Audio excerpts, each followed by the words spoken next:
Eu estou muito empolgado para falar com você sobre a resenha completa do livro Niket, uma história de poligamia que a UERJ vai cobrar agora no vestibular. Se você souber esse livro, tiver uma visão completa, você vai ter mais vantagem lá no dia da prova da UERJ e vai conseguir gabaritar as questões como muitos alunos meus conseguem gabaritar as questões de linguagens todas. Então nesse vídeo eu vou te mostrar o contexto histórico da obra do Niket, uma história de poligamia, para você entender a história por trás, não só o livro, mas o contexto histórico de Moçambique. Vou te mostrar também as principais discussões desse livro. Esse não é o livro da redação, esse é o livro de linguagens, tá? E você tem que ficar ligado como que o UERJ cobra o livro dentro da prova de linguagens. Para fim, eu nunca fiz o UERJ, tô com medo. Então fica tranquilo, porque nesse vídeo eu vou te mostrar como que o UERJ pode cobrar esse livro dentro das questões. Vou te mostrar exemplos reais para você ter agora uma visão real de como que cai isso dentro lá da prova. E se você quiser que eu faça um vídeo aqui resolvendo questões de linguagens da UERJ dos últimos anos, fala assim, profinho, resolve questões, ou profinho faz o vídeo. Comenta aí, profinho faz o vídeo. Se ninguém comentar, porque ninguém quer. Beleza? Vamos começar aqui então, galera, entendendo o contexto histórico da obra Niket. Primeira coisa, a autora, que é essa autora aqui, ó, Paulina Chiziane, ela é moçambicana. E aí já começa a UERJ a ser a melhor de todas. Por quê?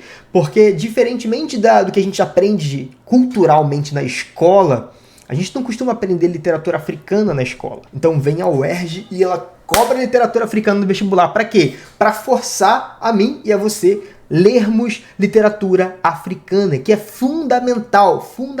Vários autores geniais, que a gente nunca ouviu falar na escola e vai ouvir agora no vestibular por conta desse preconceito histórico que as nossas escolas têm com a literatura africana. Por exemplo, Mia Couto e também agora com o livro da Paulina Chiziane. E a UERJ, ela é disruptiva. O que é disruptiva? Ela quer mesmo que as pessoas abram a mente para a literatura, independentemente do preconceito histórico que as nossas escolas têm. Caraca, muito bom! Já comecei aqui a ser polêmico.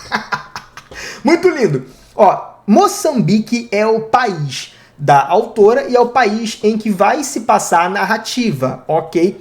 O que você precisa saber? Você precisa saber que Moçambique ela foi colonizada por Portugal, assim como o Brasil. O Brasil foi colônia de Portugal, Moçambique foi colônia de Portugal, outras colônias também existem e todos falam o idioma, o português. Aqui fala o português brasileiro, lá fala o português europeu, mas somos todos irmãos. Moçambique fica ao lado sul do continente africano. Ele não é banhado pelo Oceano Atlântico, é banhado pelo Oceano Índico e fica ali perto de algumas ilhas que eu vou contar para você daqui a pouquinho. Moçambique passou por um grande período de guerras. Primeira guerra que a gente tem recente é a Guerra da Independência, que fica independente de Portugal, e essa guerra começou em 1964, justamente no período da ditadura militar aqui no Brasil, e foi até 1975. Aí você vai perguntar assim pra mim, beleza, então depois de 75 foi tudo perfeito, foi mil maravilhas? Não, porque depois de 75, Moçambique vive outra guerra, uma guerra interna, uma guerra civil, lá em 1977. E essa guerra se estende até 1992. Caraca, muito tempo! Isso aqui é muito importante para você entender que as pessoas que vivem naquele país, no país de Moçambique, vivem em constante estado de tensão, porque as gerações passam por conflitos, por guerras, por disputas. Isso vai massacrando o povo, massacrando as mulheres, os homens, as crianças, os idosos. Outra coisa, existe uma polarização muito grande entre o norte e sul. Não é uma polarização política, não, mas é uma polarização de comportamento. As pessoas do norte, elas têm uma característica cultural, um comportamento, elas têm estilos de vida, e as pessoas do sul têm outros comportamentos, outras culturas, e essa polarização cultural, ela vai ser trabalhada nesse livro, então você tem que ficar ligado. Polarização. A UERJ, ela gosta muito de bater nessa questão da polarização. Polarização política, polarização cultural e etc. Muito boa isso aqui. Dentro do livro, quais são as características principais? A gente viu características históricas, agora bora ver características da obra, da literatura que a gente está analisando. Primeira coisa, o nome Niket, talvez você nunca tenha ouvido, mas Niket é uma dança de introdução amorosa que a mulher geralmente passa culturalmente lá na África, lá em Moçambique, para estar introduzida no amor. Tipo uma dança do acasalamento, só que dança do acasalamento não tem essa conotação da dança de introdução amorosa no Niket. Então, Niket vai ser uma história de sexualidade e de amor. E também tem outras histórias por trás dessa obra. Niket tem 43 capítulos, mas não pense que é uma obra longa, que não é. É uma obra de fácil leitura, de fácil porque ela te envolve ali na leitura. Tem algumas palavrinhas que talvez você não conheça, mas é bom você sempre pesquisar o que você não conhece, beleza? O foco narrativo é em primeira pessoa. Prof, não sei o que é foco narrativo. Calma, relaxa. O que é o foco narrativo? É o jeito como o livro é narrado. O narrador do livro, no caso a narradora, ela narra aquilo que ela vive. Então ela é ao mesmo tempo a narradora e ao mesmo tempo a personagem principal. Assim como acontecia, por exemplo, no livro Dom Casmurro, que também foi um livro que a UERJ cobrou recentemente. Ou seja, tudo que o leitor fica sabendo, ele fica sabendo através do olhar do personagem. Então isso faz com que duas coisas aconteçam. Isso dá protagonismo ao personagem e também isso faz com que a gente sinta mais forte o que o personagem está sentindo. Isso é muito importante num tipo de literatura assim, que fala sobre sentimentos, sofrimentos, porque você acaba sendo contaminado pelos sentimentos do narrador. Isso é muito importante para o foco narrativo, para a intenção da obra como um todo, beleza? A obra foi escrita em 2002, então é bem recente. Inclusive, é uma obra que está saindo ali da Guerra Civil, 10 aninhos depois, não é muito tempo, então você tem que ficar ligado que isso tudo faz diferença.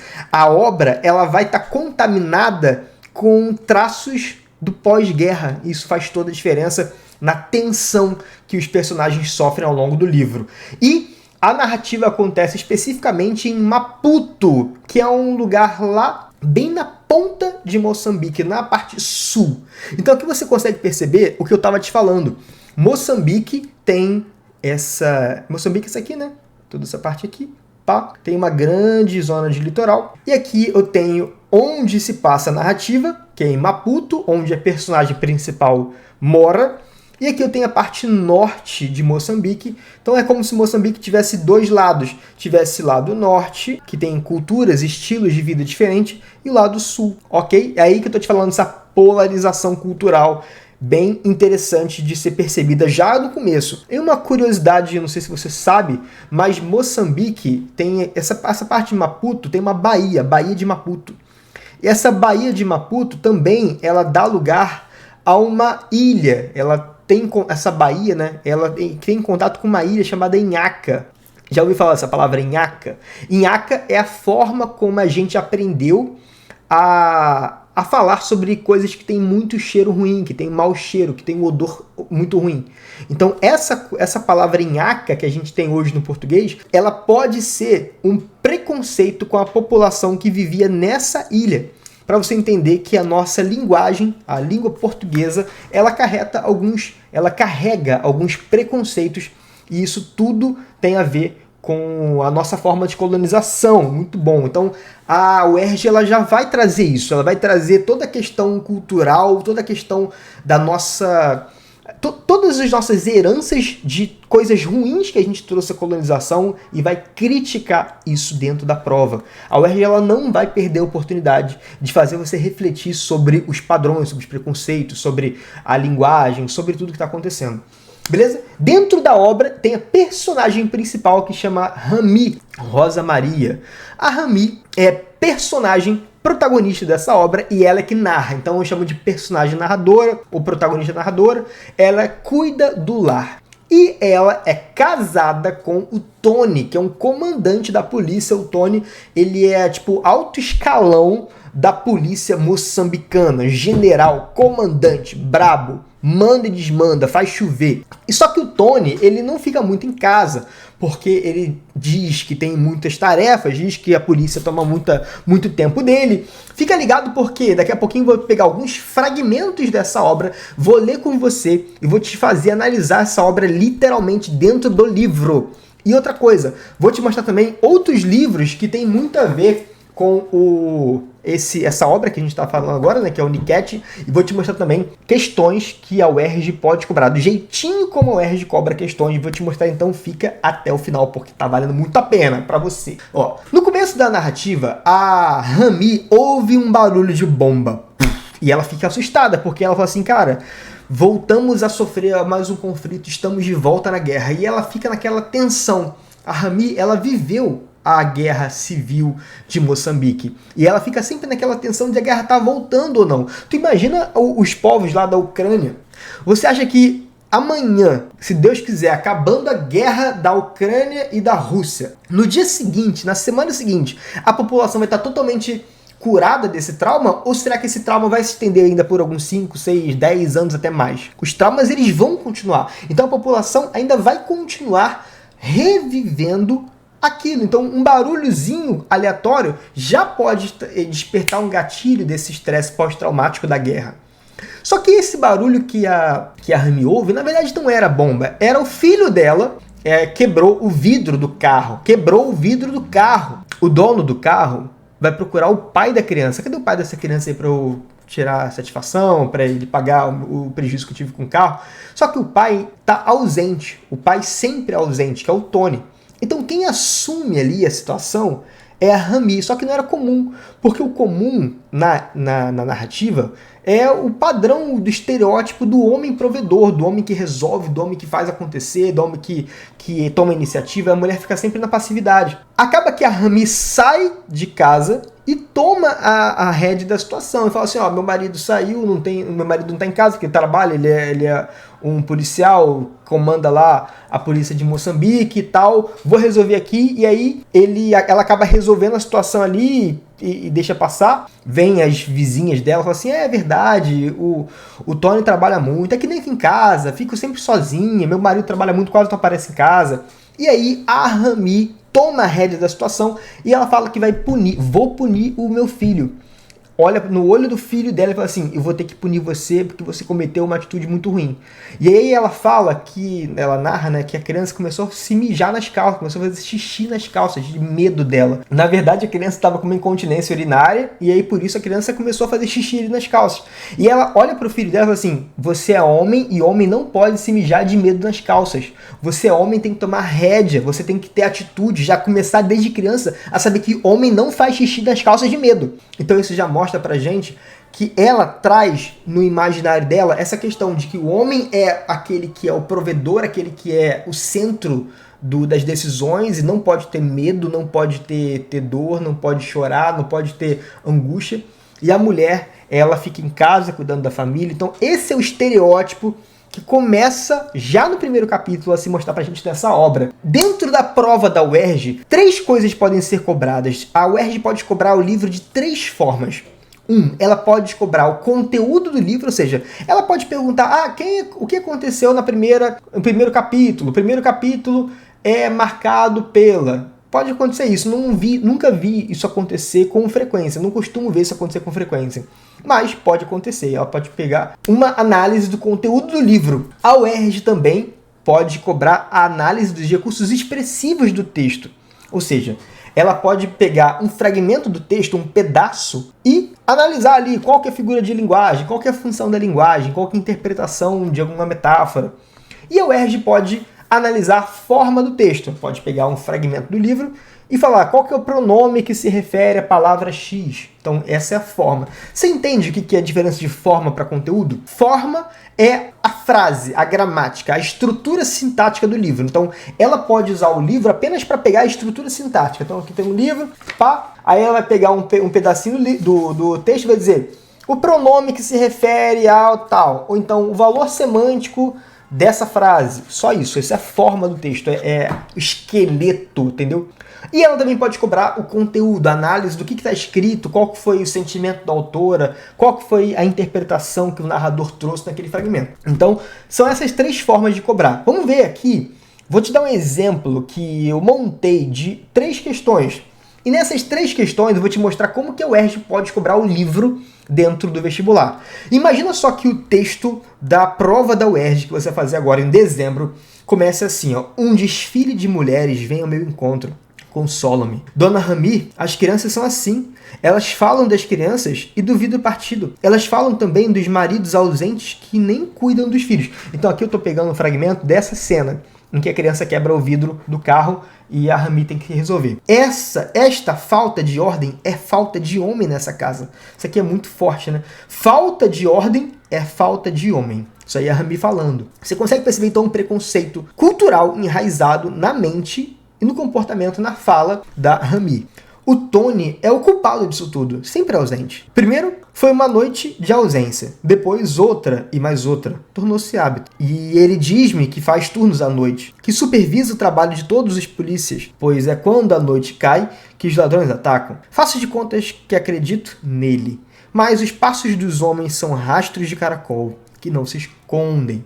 Uma coisa bem interessante nesse livro também é que a gente pode classificar como um chamado de poema em prosa, ou então prosa poética. Ou seja, esse livro aqui, ele é escrito de forma tão bonita e de forma tão cuidadosa, com muitas metáforas, muitas figuras de linguagem, muitos recursos estilísticos, que ele não é apenas uma prosa convencional, um livro, tipo um livro qualquer. Ele é considerado um livro chamado poema em prosa, então prosa poética, que é quando eu tenho na prosa a preocupação de ter uma estética assim como de um poema. É como se fosse uma mistura de uma prosa, que é um texto normal, né, um texto em parágrafos, períodos, e com um poema, que tem o lírico, que tem recursos de linguagem, figuras de linguagem, metonímia, sinestesia, literação, hipérbole, e sei lá, tem vários aí. Então você entendeu? É como se fosse uma mistura dos dois, muito, muito bom. Isso torna o texto muito rico de tudo que a UERJ pode cobrar. Ela pode, cara, ela tem todos os assuntos de linguagens podem cair dentro da prova da UERJ. E aí, como que a UERJ faria a análise do conteúdo? Lembra que eu falei que são 3 coisas. A UERJ pode cobrar a análise do conteúdo do livro, a análise dos recursos expressivos do livro e a análise da forma do livro. Vamos ver então cada um deles agora. Vamos supor que então a UERJ pegue uma frase daquele texto e coloque assim: esta falta de ordem é falta de homem nessa casa. A questão da UERJ é assim, tá? Curtinha, fragmentos curtos, alternativas geralmente uma palavrinha, 2, 3, no máximo, não tem fragmentos muito longos, não é essa a característica da UERJ. O fragmento em destaque revela que do ponto de vista da narradora há um sentimento de... Então aqui você percebe que eu estou querendo saber o sentimento da narradora a partir dessa frase. E é óbvio que a UERJ vai esperar que você tenha lido o livro. Vai esperar que você saiba a história do livro. Estou te falando na resenha. O ideal é que você consiga ler o livro todo. Mas se você quiser, você pode ver essa resenha aqui completa e depois ler o livro, porque a sua leitura vai ser ainda mais otimizada. E eu te pergunto, qual que é o sentimento da narradora quando ela fala isso? Essa falta de ordem é falta de homem, ou seja, se não tiver homem, não tem ordem. Significa dizer que só as mulheres sozinhas não conseguem botar ordem na casa, tu entendeu? O homem, essa frase, ela tem uma clássica referência àquela frase preconceituosa de que o homem é o chefe da família, que o homem é o chefe do lar, ele que manda na casa. E qual que é o sentimento que expressa? É o sentimento de angústia, de rebeldia, de desalento? Não. É o sentimento de incapacidade. Como se a mulher fosse incapaz de prover o lar sozinha, que ela sempre dependesse de um homem provedor. Esse é o principal sentimento que está nesse texto, que perpassa ali. Angústia não é. Angústia é quando a pessoa ela tenta resolver, mas não consegue e ela acha que a situação está fora de controle. Não, a situação não está fora de controle. A situação estaria no controle se fosse um homem, ou seja, a mulher não é capaz. Então não é angústia, não é rebeldia. E desalento significa tristeza. Nesse fragmento não tem tristeza, não tem desânimo. Ela só se sente pressionada por não ter um homem ali tomando as rédeas da situação. Beleza? Então essa é a primeira questão, análise de conteúdo do texto. Vou te mostrar agora que a UERJ pode também te cobrar análise dos recursos expressivos. Como é que seria? Ela colocaria um fragmento, essa falta de ordem é falta de homem nessa casa. E aí, como é que eu pergunto os recursos expressivos? O que são os recursos expressivos? O fragmento em destaque mostra Segundo os recursos expressivos mobilizados para sua construção, a presença de que? Aí você tem que agora analisar essa frase e se perguntar qual que é a figura de linguagem que está nessa frase muito forte. Essa frase ela tem hipérbole, sinestesia, ironia ou metáfora. Se você não sabe o que é isso, fica tranquilo, porque aqui no curso de linguagens para o UERJ, eu te falo todas as figuras de linguagem para você ficar ligado. O que é essa figura de linguagem aqui? Falta de ordem, a falta de homem nessa casa. Hipérbole não é, porque hipérbole é exagero. Aqui existe uma comparação implícita entre duas coisas, como se o homem fosse organização. Homem é igual a organização, segundo aqui essa frase, né? Então tenho duas imagens, duas coisas que estão sendo comparadas de forma implícita. Comparação implícita nada mais é do que uma metáfora. E a terceira forma como a UERJ pode cobrar o livro é a análise da forma, da estrutura da frase. Seria assim: Tony é o culpado por isso, sempre ausente.